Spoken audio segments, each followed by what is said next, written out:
Bismillahirrahmanirrahim. Assalamualaikum warahmatullahi wabarakatuh. Hari ini akan kami tunjukkan tata cara untuk pengisian SPK mandor, termasuk juga dengan risalahnya. Nanti ada retensi dan juga ada draft. Oke, untuk mempersingkat waktu, saya akan buka laman web browser.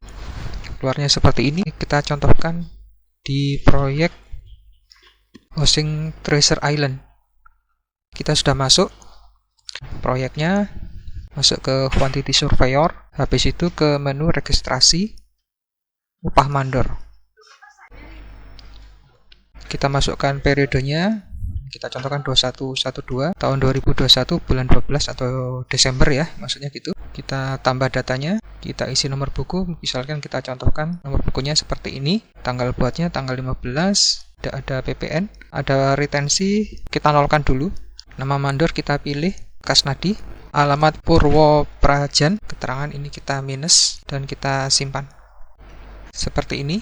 Untuk pengisian datanya atau item pekerjaannya, kita masuk di menu detail data di sebelah kanan di kolom panel, kita klik, kita masuk, bisa tekan tambah data untuk langsung nambah item barang, unggah data kalau kita sudah siapkan Excel. Ini berbeda dengan format Excel yang dahulu, jadi sudah ada perubahan, nanti teman-teman harus menyesuaikan ya. Mulai dari Desember 2021 nanti ada format berbeda untuk template import file Excel-nya. Saya contohkan di sini.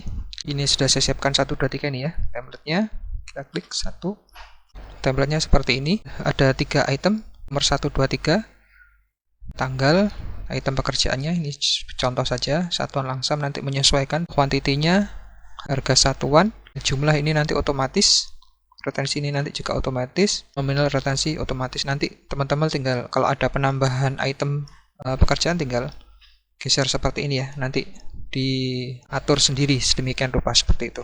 Seperti ini. Terus untuk diisi adalah yang berwarna hitam di sini sama di sini, dan juga retensi. Ini penting sekali. Tadi kita contohkan retensi 0. Nah, ini waktu upload file Excel-nya ini nanti ke web, akan otomatis retensi yang 0 tadi akan berubah menjadi menyesuaikan dari uploadan kita. Jadi seperti itu. Ini kita contohkan retensinya 5%. Untuk mempersingkat waktu, saya langsung upload datanya. Unggah file. Pilih file. Ini saya masukkan template SPK mandor nomor 1, open, save.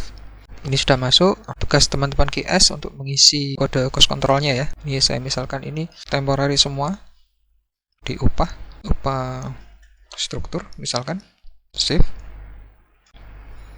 Ini sama temporary, upah struktur, save lagi.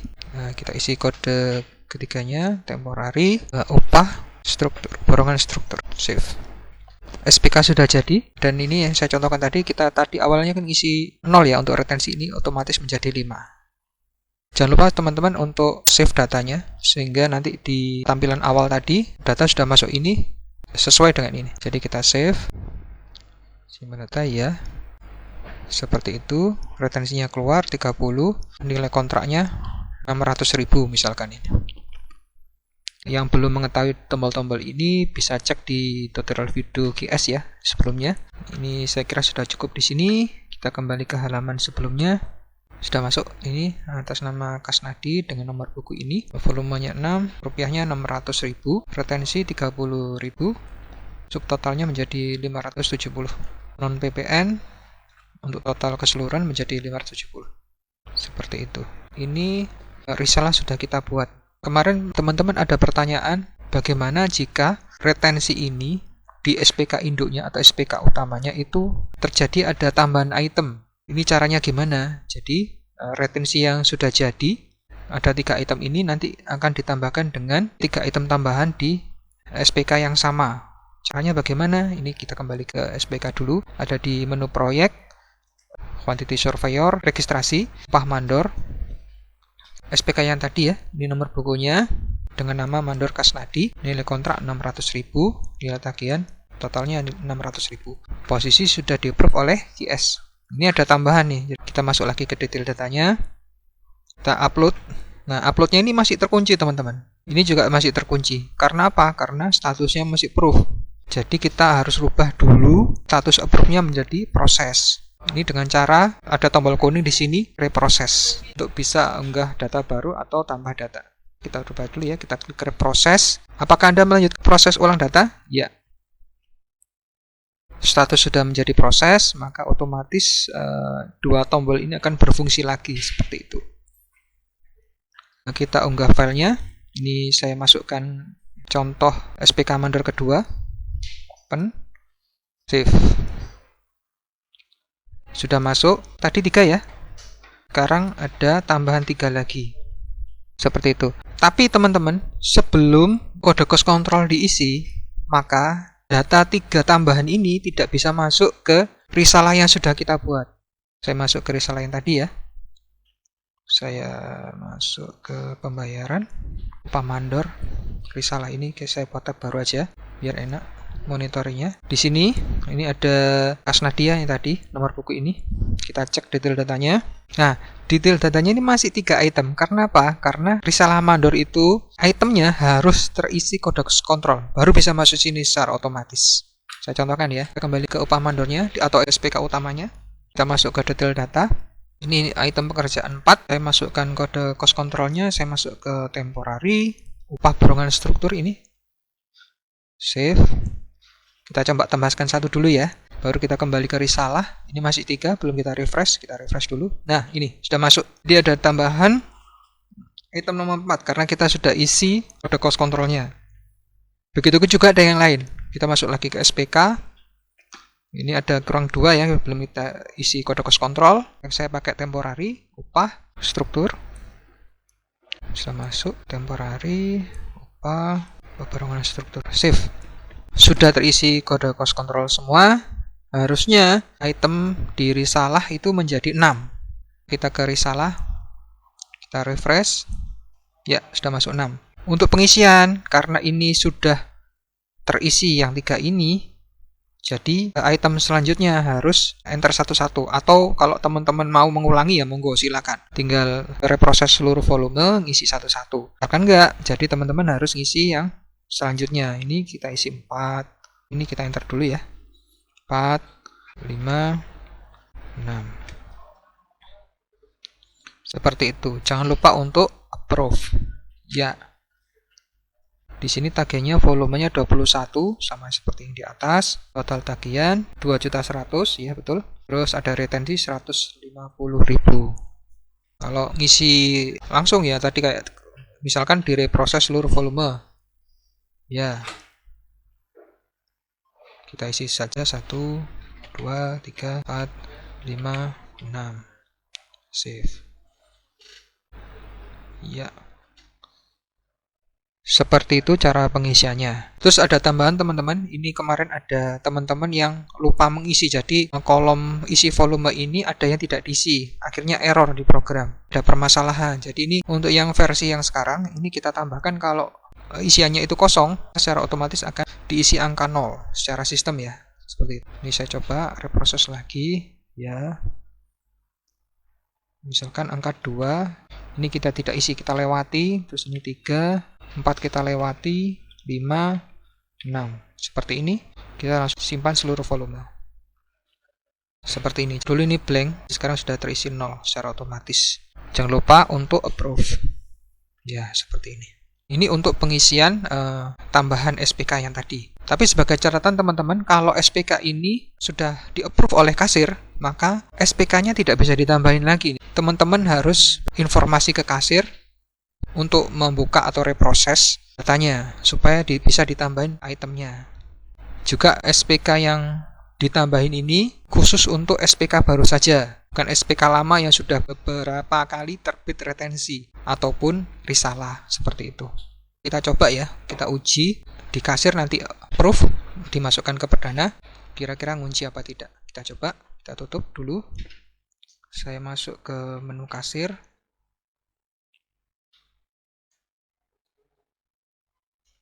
Ini perdana, kita cari perdana yang sesuai dengan risalah. Ini masuk ke perdana 20, itu ada di periode 2111. Ini periode 20. Kita masuk dulu detail datanya. Kita cek adakah nama Kasnadi di sini. Nah, ini sudah ada nama Kasnadi. Jadi teman kasir tinggal approve di sini supaya ngunci datanya, nanti bisa masuk ke cost control.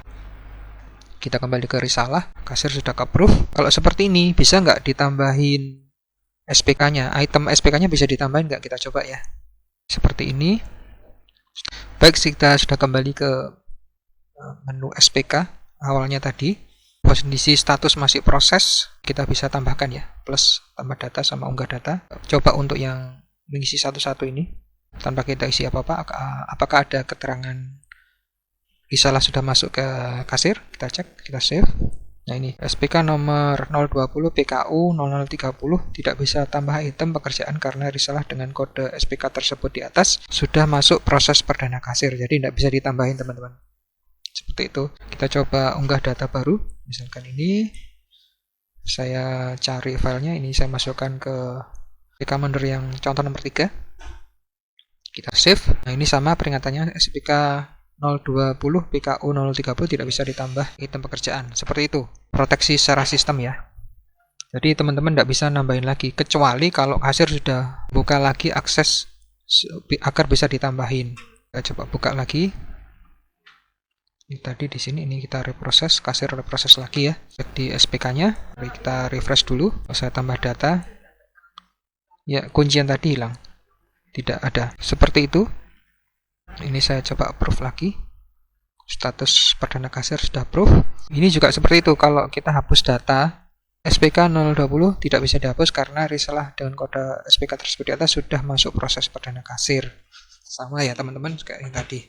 Intinya kalau kasir sudah approve akan mengunci semua, baik SPK yang detailnya ataupun di awalnya, tampilan awalnya. Seperti itu. Saya kira di sini sudah selesai. Kita yang kedua akan mencontohkan bagaimana risalah itu kita buat melalui draft dulu. Kita bikin draft dulu, draft risalah gitu. Kita masuk ke menu GS, di menu pembayaran, upah mandor, draft. Masuknya seperti ini. Ini ada dua tombol teman-teman. Di sini untuk tambah draft retensi, di sini untuk tambah draft untuk ya, versi risalah. Kalau risalah tadi sudah kita contohkan ya. Sekarang kita contohkan yang retensi tapi yang versi draft. Yang tadi risalah tapi bukan draft, tapi pengisiannya sama. Kita contohkan yang retensi. Tanggal bayarnya tanggal 15, nama mandor Kasnadi, SPK yang tadi. Ada retensi 5%. Save. Terus masuk menu Kasnadi dengan nomor buku ini ya. Masuk ke detail datanya. Tadi ada dua yang kita lewati, item nomor 2 dan nomor 4. Jadi total bayarnya akan informasi ke kita ini 0. Nah, tidak ada pembayaran di risalah untuk item nomor 2 dan item nomor 4. Gitu juga ini nggak bisa diisi karena memang dari awalnya tidak ada pembayaran dari risalah mandor tersebut. Pengisiannya bagaimana? Pengisiannya di kolom sebelah kanan sendiri warna kuning. Di sini ada persentase ya, pengisiannya persen. Teman-teman tinggal isi, misalkan di sini 30%. Terus di item nomor 3 50%, di item nomor 5 60%, item nomor 7 kita isi 70%. Imanannya sama, kita simpan seluruh volume. Save. Seperti ini pengisian retensinya. Jangan lupa untuk proof data rupiah di bawah ini masuk ke tampilan awal. Juga nanti akan juga tampil di sini. Menyesuaikan ini ya tagihannya 900. Seperti itu. Ini sisa retensi untuk mandor Kasnadi dengan nomor SPK berikut. Seperti itu. Setelah itu teman-teman tinggal cetak. Cetaknya seperti ini. Ini saya gedein sedikit biar kelihatan. Seperti ini. Ada total tagihan. Ini secara risalah di sini. Terus persentase retensi di minggu ini ada 30, 50, 60, 70 sampai dengan minggu ini. Total keseluruhan dari minggu lalu saat dengan minggu ini. Terus sisa persentase ya. Jadi kan ini keambil 30. Jadi sisanya 70 seperti itu. Terus ini kenapa kok 100%? Karena memang tidak ada pembayaran risalah. Jadi minggu ini dan ke depan pun pasti akan 0. Jadi anggapan saya ini untuk mengunci tidak sampai dikeluarkan retensi di item nomor 2 dan 4. Ini ada 100%. Seperti itu. Ini ada nomor 3, 50. Nomor 5, 40 sisanya ya. Terus nomor 6 sisa 30%. Untuk berikutnya adalah kolom pembayaran retensi sampai dengan minggu lalu. Kita belum ada pembayaran di minggu lalu. Di minggu ini keluar. Sampai dengan minggu ini adalah kumulatif dari minggu lalu dengan minggu ini. Terus sisanya 70.000. Ini summary dari 100.000 dikurangi 30.000. Jadi sisanya 70.000. Begitu juga dengan yang lain. Pembayaran retensi per minggu ini itu 900.000. Seperti itu. Mudah-mudahan penjelasannya cukup jelas. Ini saya kira cukup. Kembali ke menu yang tadi. Kita tutup. Oh ya, saya lupa menerangkan ya. Kalau draft, jadi nanti print on-nya sama. Nanti keluarnya draft gitu. Mohon maaf saya belum bisa memunculkan watermark ya. Jadi untuk memproteksi ini benar-benar draft gitu. Keterbatasan ilmu saya. Insyaallah atas izin Allah mudah-mudahan kami juga bisa nanti membuatkan versi watermarknya. Tapi sementara ini seperti ini dulu teman-teman ya. Jadi kalau risalah ini, atau baik risalah atau retensi maksud saya, itu masih kondisinya di draft, maka judul di atas, di bannernya itu, tulisannya ada kata-kata draft, seperti itu. Jadi belum masuk ke risalah atau retensi yang sebenarnya. Saya tutup lagi. Ini saya tutup juga. Kita kembali ke proses awal. Nah ini, misalkan ini kita rubah ke retensi ya, bukan draft. Jadi draft ini, oh setuju nih, ingin dimasukkan aja. Cara ngubahnya itu ada di tombol sebelah kanan panel ini, teman-teman. Ini bisa ngubahnya di kolom panel, ada di edit perdana retensi. Kita klik, keluar kode retensi terakhir. Ini opnam terakhirnya. Terus perdananya, misalkan kita masukkan di 20. Seperti ini. Ini otomatis tanggal barnya kita sesuai ini. Misalkan ini tanggal 26 bulan 11 ini. Saya kembali lagi berarti. Ini masuk di 29 gitu misalkan. Save seperti itu. Maka data retensi Kasnadi itu berpindah tempat ke bukan draft lagi, tapi ke retensi. Kita masuk ke retensi sekarang, menu retensi. Nah ini. Yang baru kita buat tadi di menu draft ini sudah berpindah ke menu retensi yang sebenarnya. Juga nanti print out-nya sama, kita masuk detail data ya. Datanya tetap sama, cetaknya nanti kata-kata draft tidak ada. Seperti itu. Saya kembali, saya tutup lagi. Terus ada tambahan 2 tombol ya teman-teman ya. Baik retensi maupun risalah ini ada tambahan tombol 2 ini. Ini edit perdanya, misalkan perdanya keliru ini. Bukan di 20 tapi di 19. Teman-teman bisa rubah ke 19. Ini perdana rubah ke 19 atau bisa dirubah ke perdana nomor berapa yang lain seperti itu. Terus tombol kedua, tombol tambahan kedua adalah ubah ke draft. Jadi oh ini ada masalah nih, belum bisa minggu ini misalkan seperti itu. Kita bisa masukkan lagi ke draft. Data hilang di retensi, masuknya ke menu draft. Ini kembali di sini. Untuk kembalinya gimana? Sama seperti tadi. Perdana masuk perdana berapa, tinggal save, akan dia masuk ke perdana retensi yang sudah ditentukan. Begitu juga risalah, sama, nanti masuk ke perdana berapa, seperti itu. Jadi kita bedakan warnanya. Kalau teman-teman cek itu, kalau risalah itu warnanya hijau dan juga ada kata-kata risalah di sini. Kalau kita tombol ini ya, tombol edit perdana risalah, ini juga ada edit perdana retensi, sudah kami pisah. Jadi kalau retensi berwarna merah di backgroundnya ya, atau warnanya di area kotak ini. Judulnya juga ada perubahan ubah perdana retensi, seperti itu. Saya kira di sini cukup jelas. Nanti kalau memang ada pertanyaan, monggo disampaikan ke kami. Insya Allah kalau kami bisa, akan kami jawab langsung. Harapan kami ya, bukan harapan saya, harapan kami di Januari ini kita sudah fix, tidak ada kendala lagi, dan kita bisa menggunakan sistem ini dengan sebaik-baiknya, seperti itu. Harapan kami sistem ini mempermudah, tidak mempersulit. Mudah-mudahan ke depan lebih baik lagi, insya Allah. Jika ada tambahan atau improve dari teman-teman, silahkan diinformasi ke kami sampaikan ke manajemen. Jika manajemen menyetujui, nanti kita akan buatkan semacam rumus-rumusnya. Akhirul kalam, subhanakallahumma bihamdika asyhadu an la ilaha illa anta astaghfiruka wa atubu ilaik. Assalamualaikum warahmatullahi wabarakatuh.